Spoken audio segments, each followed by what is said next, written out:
Christ. In this segment, we are going to be talking about the treasurer. Who is the treasurer? What are the duties of the treasurer? What are the tools that the treasurer needs? And the qualities of the treasurer.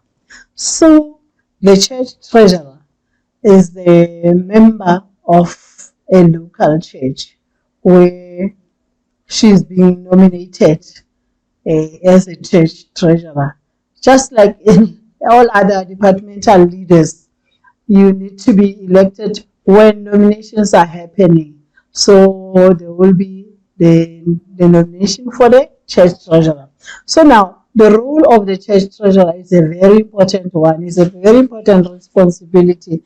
As in every aspect of life, the treasurer is the first of all an individual Christian who is responsible to God for every act and thought. Meaning, whatever we do as treasurers, even our thoughts, God is there watching. Now, the work should be given their best efforts because it is God's work.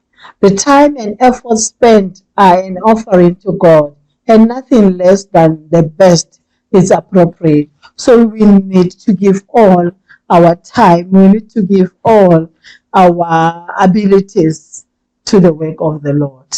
The treasurer's job is very vital. The whole church collapses if no one does it. If no one pays the electricity account, the power will be shut off. If no one pays the bank loan, home loan, the buildings will be lost. Giving money to God is a Christian's duty, and someone must receive it for God. Hence, the treasurer has a vital role to play. The qualities of the treasurer should be a dedicated somebody. You must give yourself to do this work. Actually, this is a time consuming kind of work in the church. It needs you to be dedicated. And now you also need to be a neat person, a person who can organize. We don't need to come, and when we come and we find receipts in a plastic bag without you know, being sorted according to months and proper recording to what was this for. Now, the other quality of the treasurer is that this person needs to be a person who will start and finish their work. Thoroughness. You need to start and finish, and your work should be clear. No one must squeeze to check whether this is 7 or 9, but you need to be thorough, finish, start from A to Z, do your work, and don't cut corners as a treasurer.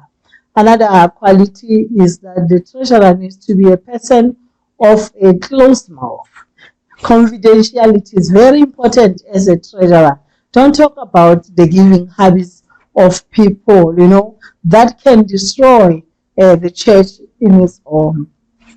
And now we want to summarize the duties of the treasurer into 4 R's. The first one being receiving. They receive money from the deacons and confirms the amount received. That is the count sheet and the count sheet, the tithe and offering control sheet. They confirms these countings and they receive it. After receiving, they receipt. They receipt, and our receipt books are pre-numbered. So you need to follow the chronological numbering of the receipt book when making your receipts. When issuing receipts, please do it on time, because this issuing receipts on time instills confidence on the members. Now the third R is recording. You record your information that you have received from the receipt book. You take it now to the cash book where you are going. If you are using the manual book, you will follow those columns and fill in information.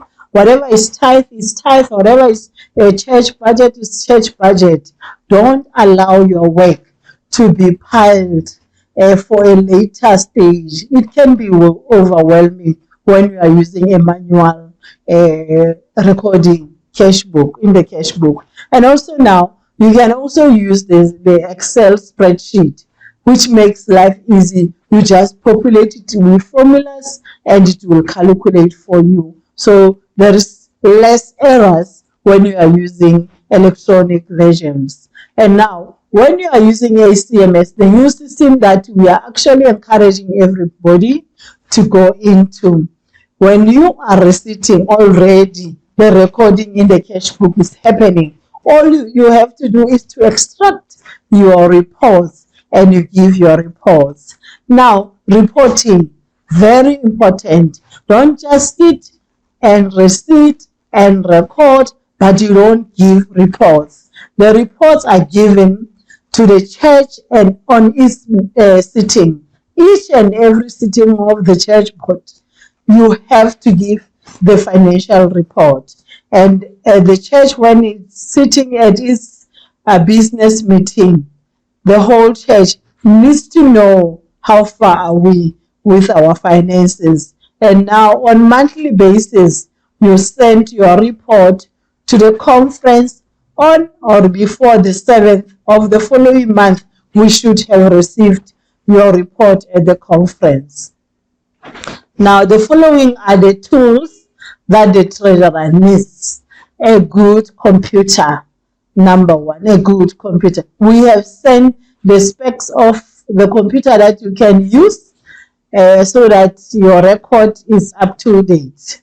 Then the count sheet that we will share, and the weekly tithe control sheet. These are the tools that are very, very important that you keep in recording your income. And then the requisition form. The requisition form is used when members or church board members request for money to run their projects or their programs. So you don't just give money, you make people feel, you fill with them the requisition form and you make them sign to say, I have received. When they bring receipts, supporting documentation to confirm that they actually went to buy this particular item that they wanted to buy. You staple those receipts at the back of the requisition form as the support to the requisition. Now, you need also the bank statement on monthly basis so that you can be able to do your reconciliation statements. You can be able to check whether you have receipted all, because some members sent their tithes and offerings straight to the local church bank account. So those needs to be recorded, and you can only get the information from the bank statement, or you can confirm from the bank statement. And now you also need the church budget. You cannot operate as a treasurer without the church budget. Somebody is going to talk about the church budget and also a good calculator. These are the tools that the treasurer needs. And now we can now look at the tithe